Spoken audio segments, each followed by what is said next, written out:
Okay, so we're back for video 3, demonstrating torque and gears. And same bike, but different gear setup this time. So let's take a closer look. Now we've got the chain on a 50-tooth gear, and in the back it is on an 11-tooth ring, 11-tooth gear. So we have a relationship with our big in the front of 50 teeth and the small in the back of 11 teeth. We have a much different relationship. Again, the force between the two, transferred by the chain, is what allows us to make the conversion from one to the other. The force in still equals the force out, because the tension in the chain from the front gear equals the tension pulling the back gear. So the torque in does not equal the torque out because it's not a one-to-one relationship. In this case, the radius of the input gear over the radius of the output gear equals the ratio 50 to 11. If we use the simple equation, force equals torque divided by radius, we see that if the input equals the output force, the torque in divided by the radius in equals the torque out divided by the radius out.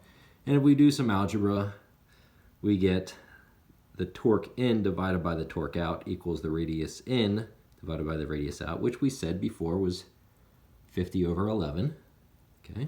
Again, we do some algebra and we get the magic equation torque out equals 11/50ths of the torque in.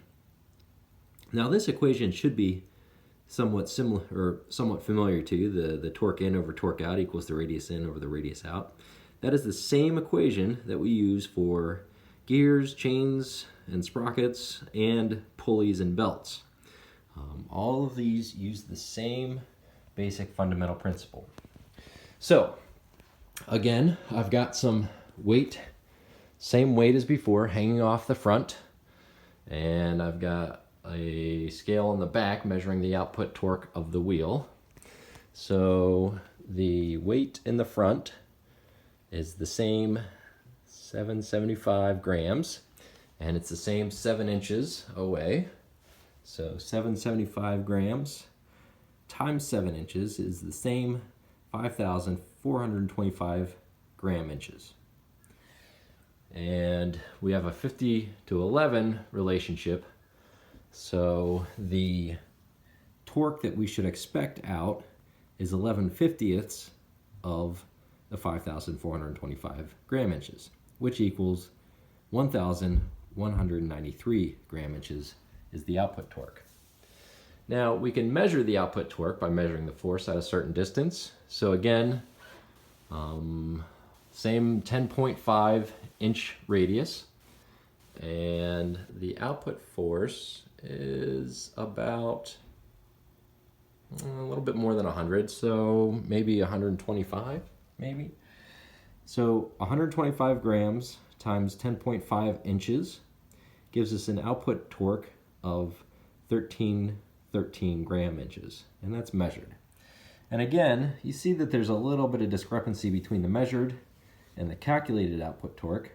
And again, maybe you could provide some comments as to why you think that is. So maybe it was my measurement there. Maybe it's a little bit closer to 110 grams instead of 125 grams. But anyways, thank you for joining me in my garage with my bicycle, and I'll hopefully see you soon.